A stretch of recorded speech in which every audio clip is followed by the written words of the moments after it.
on top you'll see this is the rice hulls. These rice hulls are designed to act as kind of an aeration system, keep the grains.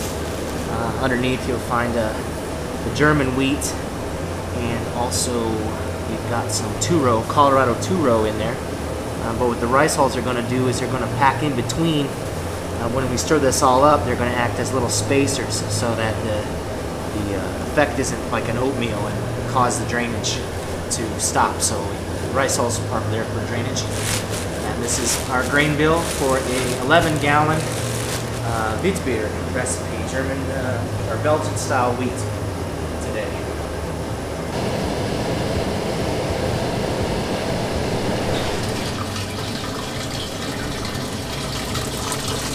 This is what we're doing here, is we're getting water in the mash lauter tun so that we can heat it up enough to do what they call dough in, which is where we drop our grain in and extract the sugars from the grain.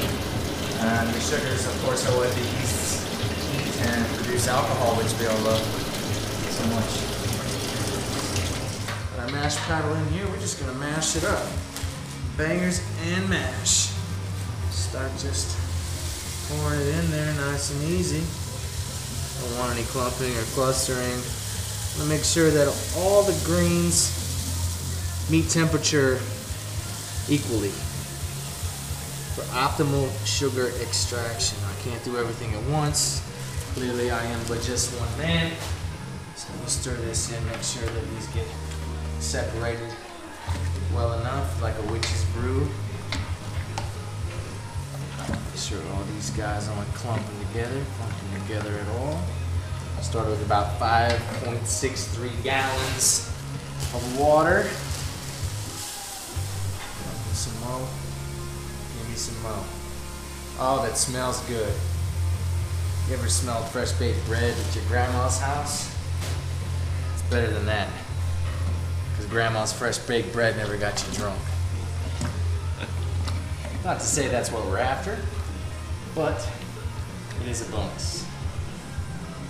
So I think we're ready to just go ahead and dump the rest of this in here now. This will go ahead and be our Belgian style Witbier. We are doughing in. Oh, that's an awful clump. That is a big pile of something there, isn't it? We're making some beer here.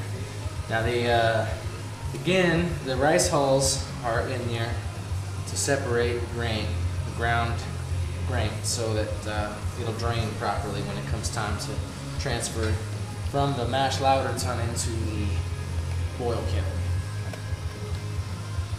which is where the magic happens. If I didn't have my sexy assistant here with me today, she'd bring me a nice glass lid that we could put on top of this to maintain proper temperature.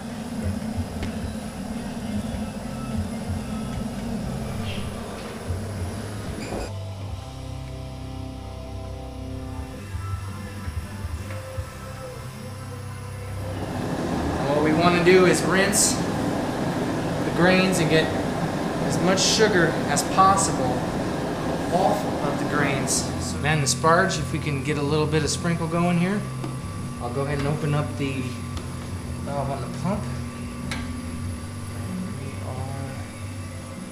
It's also critical at this point to not create